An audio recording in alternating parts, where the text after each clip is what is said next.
So we've all been in a position where we've been overwhelmed with just the sheer number of assets that we have inside an edit.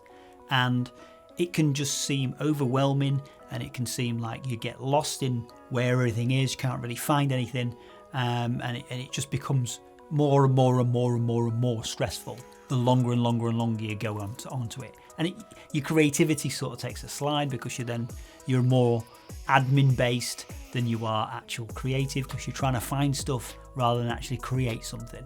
So that's why I've put together these 5 tips. So the 5 tips for you to sort of speed that editing flow, speed that workflow up, keep that creativity going.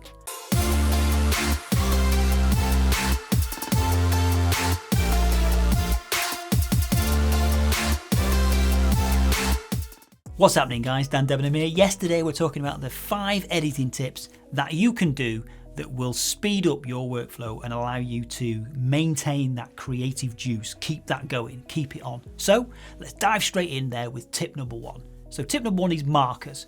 Markers are really easy to do. You just shove the player head over where you want it to be in your timeline, hit the M key, and boom, there's a marker there. And that allows you to do a multitude of different things, from editing to music, so you can put them in where the beat is, to just pointing out a position where you want a change to be, so you want an edit to change from that point onwards.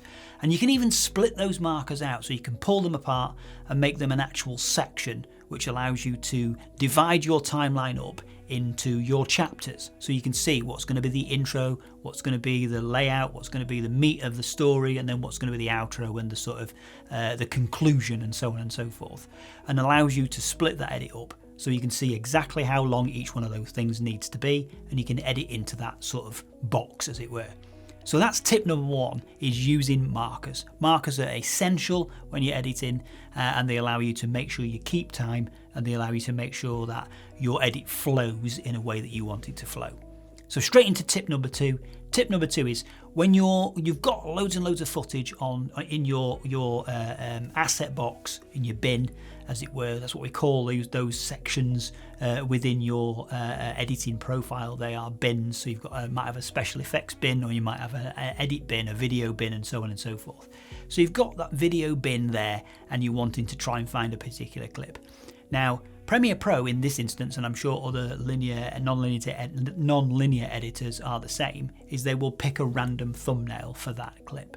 Now, essentially, that might not aid you in finding that clip. So there is a way you can actually change those thumbnails. To do that, you just hover over the clip and you move your mouse back and forth until you find the clip you want, right click, and then you set that as poster. And that allows that clip to show you what you are looking for when you're trying to find it in amongst all those other clips. So that's tip number 2. Tip number 2 is making sure that you can see the clip that you're wanting to see, so you can actually find it. Tip number 3 is to use what's called pancake editing. Don't really know why it's called pancake editing. We've got pancake lenses, seems a little bit confusing to me. I'm not judging, but I'd probably come up with a different name.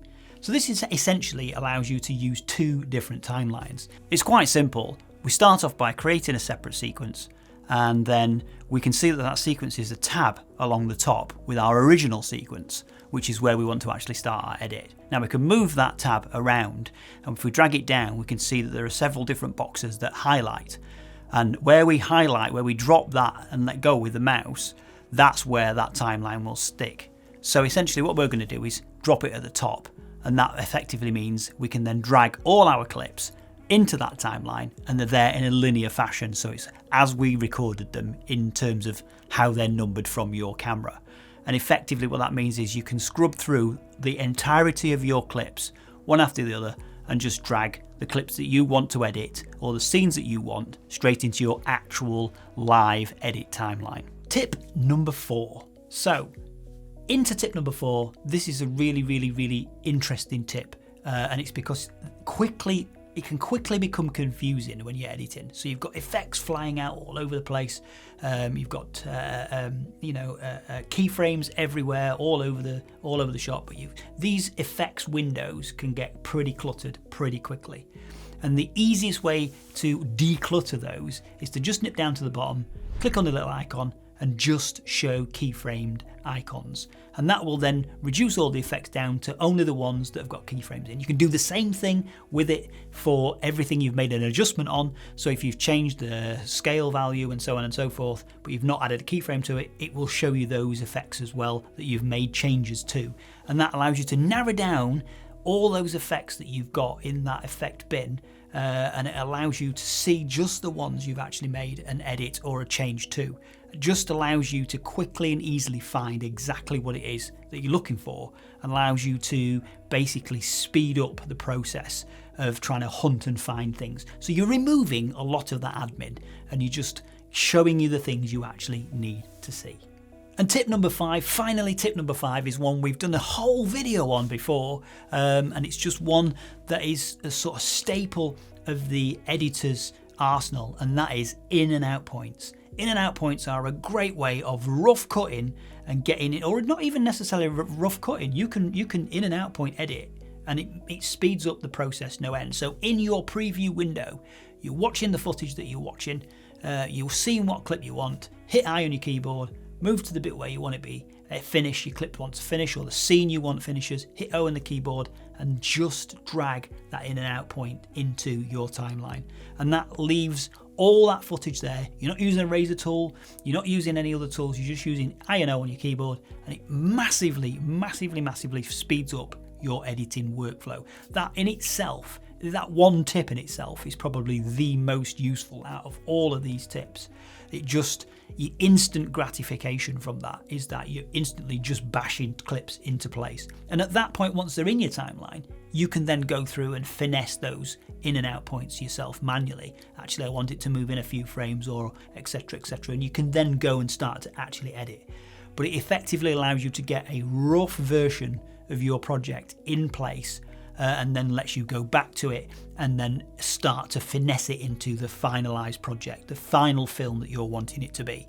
And that, coupled with tips, 4 to 1 or 1 to 4, whichever way you want to talk about it, if you do all those things, you are massively removing the amount of admin that you will need to do in terms of your edit workflow. So you're getting rid of some of that searching for stuff, you're getting rid of some of that doing the job 5 or 6 times, or not being able to find what you're looking for, or having to remember actually that clip's that weird looking face that person was pulling, or it's a view from a drone that's not quite what you want it to be, and you think actually I'm filming this particular thing, lake, a bird, whatever, and you want a picture of that thing on that clip so you can see it. It just speeds things up, keeps that creativity going, and allows you to just massively speed up the process. So I hope these 5 tips, hope they were really useful. The tips I use every single day. I may not use every single one of them every single time, but every single edit has got a multitude of these just inbuilt into them, because they allow me to quickly and easily get my projects into a format where I can then start to finesse what's actually happening. So with that, hope you did find it useful, and I will see you guys in the next one. Peace!